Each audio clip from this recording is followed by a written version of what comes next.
Dan bersamamu. Dan bersama rohmu. Inilah Injil suci menurut Lukas. Dimuliakanlah Tuhan.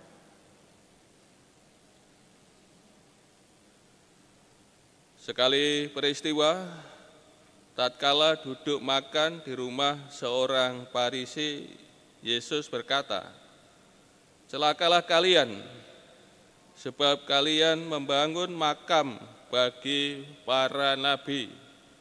Padahal nenek moyangmu lah yang telah membunuh mereka. Dengan demikian kalian mengakui bahwa kalian membenarkan perbuatan nenek moyangmu, sebab mereka telah membunuh nabi-nabi itu dan kalian membangun makamnya. Sebab itu hikmat Allah berkata,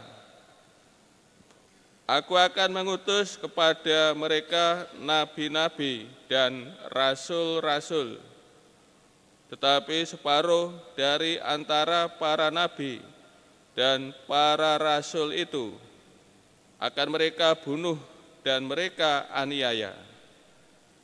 Maka dari angkatan ini akan dituntut darah semua nabi yang telah tertumpah sejak dunia dijadikan, mulai dari darah Habel sampai kepada darah Zakaria yang telah dibunuh di antara mezbah dan rumah Allah. Bahkan aku berkata kepadamu, semuanya itu akan dituntut dari angkatan ini. Celakalah kalian, hai ahli-ahli Taurat, sebab kalian telah mengambil kunci pengetahuan. Kalian sendiri tidak masuk ke dalamnya, tetapi orang yang berusaha masuk, kalian halang-halangi. Dan setelah Yesus berangkat dari tempat itu, para ahli Taurat dan orang Farisi terus-menerus mengintai dan membanjirinya dengan rupa-rupa soal. Dengan itu mereka berusaha memancingnya supaya mereka dapat menangkapnya berdasarkan sesuatu yang diucapkannya. Demikianlah sabda Tuhan. Terpujilah Kristus. Saudara-saudari yang terkasih, Tuhan Yesus melanjutkan kecamannya kepada orang-orang Farisi dan ahli kitab dengan kata celakalah kalian. Celakalah kalian Ini bisa dimengerti sebagai ungkapan prihatin atas keadaan buruk yang akan mereka alami. Ini kata celaka ini kan memang belum terjadi, belum dialami. Maka sebagai ungkapan prihatin atas keadaan buruk yang akan mereka alami. Maka bisa dimengerti sabda ini sebagai peringatan. Tuhan Yesus menyampaikan peringatan kepada orang Farisi dan ahli kitab. Sebenarnya mereka mengajak, Tuhan Yesus mengajak mereka untuk bisa menerima pewartaannya, bisa percaya kepadanya. Dan dengan demikian mereka beroleh rahmat, bisa masuk kerajaan Allah. Maka sebagai peringatan,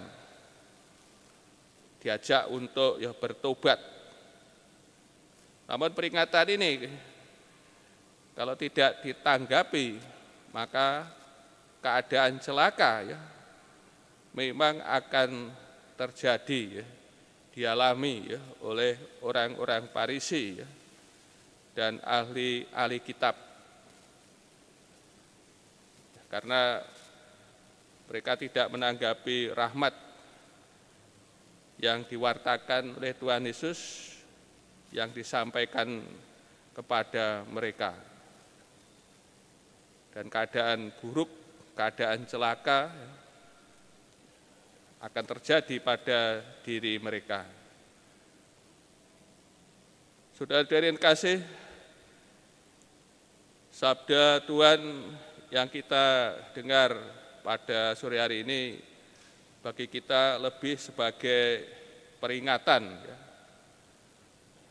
Kita disadarkan bahwa dosa akan mendatangkan celaka, ya, mendatangkan maut, mendatangkan kebinasaan, perbuatan dosa. Maka tentu kita diajak untuk senantiasa memperbaiki diri, ya, memperbaiki hidup, diajak untuk bertobat dan senantiasa menanggapi rahmat Tuhan, ya, kasih-Nya yang melimpah ya kepada kita, ya, kita tanggapi ya undangan untuk senantiasa bersatu dengan Dia, ya, percaya kepadanya, sehingga rahmat yang ada dalam Tuhan Yesus ya, rahmat yang berlimpah ya, senantiasa dianugerahkan kepada kita bila kita senantiasa ya menanggapi ya, kasih-Nya, rahmat-Nya. Dan lebih dalam perayaan Ekaristi ini kita senantiasa merayakan kasih Tuhan ya, pengorbanannya yang istimewa, dan berkat pengorbanannya ya kita menerima rahmat-Nya, anugerah-Nya. Maka kita senantiasa diajak untuk menanggapinya.